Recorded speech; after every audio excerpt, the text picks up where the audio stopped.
The sun had barely risen over the narrow lanes of Nashik when Kamala Deshmukh lit the diya before the small temple in the courtyard.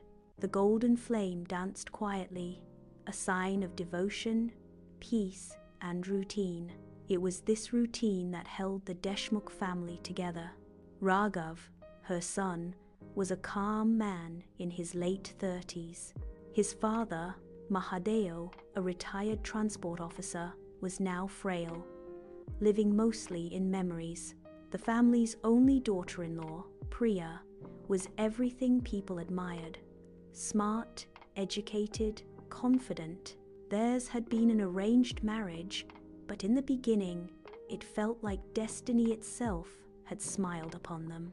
The townspeople often said, "A perfect family, old and new India under one roof." For a while, that was true. In the first few years, Priya blended easily.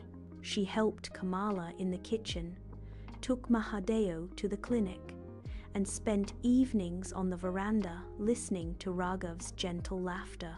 Her job at a multinational firm made her proud. She was the first in the family to travel abroad for work. Raghav admired her drive.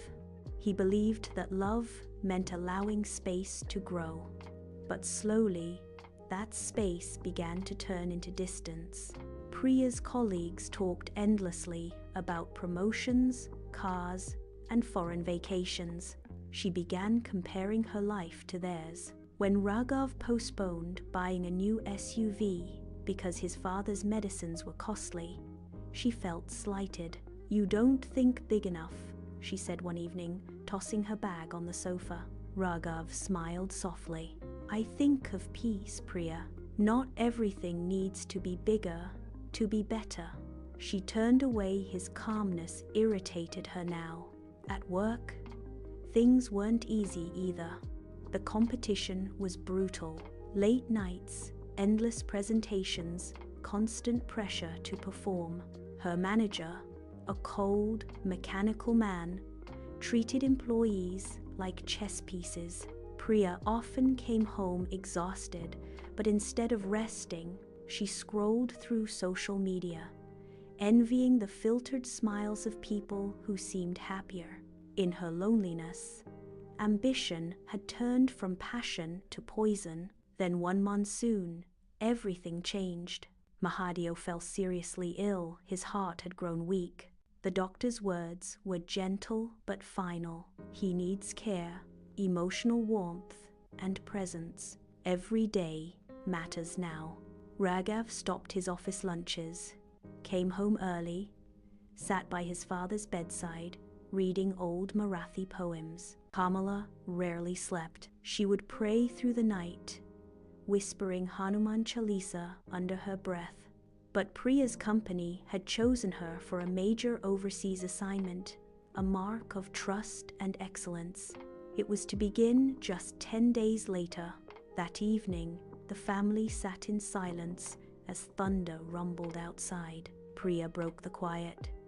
"This project could change my career. It's just for 2 months. We can hire a nurse." Raghav looked at her in disbelief. "Baba needs us, Priya. Not a nurse. Us. I've worked too hard to give this up now," she snapped, her voice cracking. Mahadeo, lying weak on the bed, turned his head slowly toward her and said, "Beta, go if you must. But remember, success that makes you forget love is failure wearing a mask." She left 3 days later. After she left, the house lost its rhythm. Kamala cooked but didn't taste the food. Raghav went to work, came home, and sat beside his father silently. Sometimes at night, the old man would whisper, "She'll call, won't she?" "She will, Baba," Raghav would reply softly, though he knew the calls were now fewer and shorter, always about deadlines, meetings, and client dinners. Then one evening, as rain poured over the tin roof, Mahadeo stopped breathing. Raghav sat motionless, holding his father's cold hand. Kamala sobbed quietly, her tears mixing with the rain that leaked through the window. Priya's flight was delayed. She landed 3 days after the funeral. When she entered the house, she felt something heavy, an emptiness that didn't welcome her anymore. Kamala greeted her politely, not with affection, but restraint. Raghav said only one sentence that night. Baba waited for your call till his last hour. Priya broke down, but her tears could not revive what had already been lost. Priya returned to work quickly, partly to escape the guilt, partly because she didn't know how to face silence. But life had other plans. Her company downsized. Promotions stopped. Her new manager was younger, rude, and dismissive. The same colleagues she once envied now ignored her. At home, Kamala's quiet prayers continued, and Raghav's peace deepened, a peace that came from pain, not contentment. They didn't complain about Priya anymore. They had accepted her not as a wife or daughter, but as a storm that had to be endured. Priya sensed it. The more she tried to justify herself, the less they responded. She stopped joining them for dinner. Her friends drifted away. Nobody wanted to hear her constant complaints. One Sunday morning, she saw Raghav and Kamala laughing together while preparing breakfast. It struck her they had learnt to live without her. She, who had once chased respect and attention, had become invisible in her own home. A few months later, she lost her job. The company shut down its India branch. Her emails went unanswered. Savings began to dry up. The designer bags and shoes she once flaunted now felt like mockery. One evening, she sat alone in the balcony, watching Raghav and his mother go for a walk. Their silhouettes against the sunset looked peaceful, connected. Her eyes filled with tears. For the first time, she realized, I have everything money could buy, but nothing that heart could hold. The next morning, she broke down completely.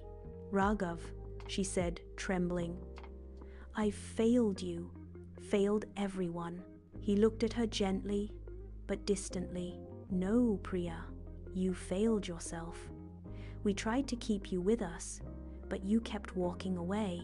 She cried uncontrollably. Kamala came forward, placed her hand on Priya's head, and said softly, Child, pain teaches more than pride ever will. You wanted the world, but forgot the home that was your world. Time moved on. Raghav found solace in teaching at a local finance institute. Kamala joined a temple group, helping widows and orphans. They had peace, not luxury, but peace nonetheless. Priya, meanwhile, wandered between job interviews, smaller towns, and loneliness. No one trusted her long hours and short tempers. Her beauty faded. Her phone stopped ringing. One rainy night, years later, she stood outside her old house, now freshly painted, with laughter inside. She could hear Kamala speaking, Raghav laughing faintly. She didn't knock. She just stood there, tears mixing with the rain, realizing that sometimes punishment isn't given, it's lived. Priya now lived alone in a rented flat in Pune, working part-time for a startup. On weekends, she would look at her old photo album, her wedding, the family trip to Mahabaleshwar, her father-in-law's gentle smile. Each photo spoke of what she once had and what she threw away.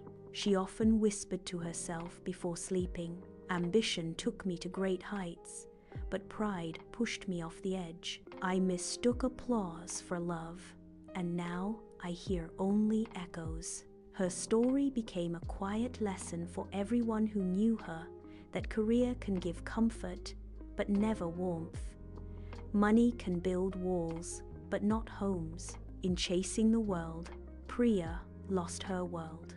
Love, once taken for granted, does not vanish, it hardens into silence.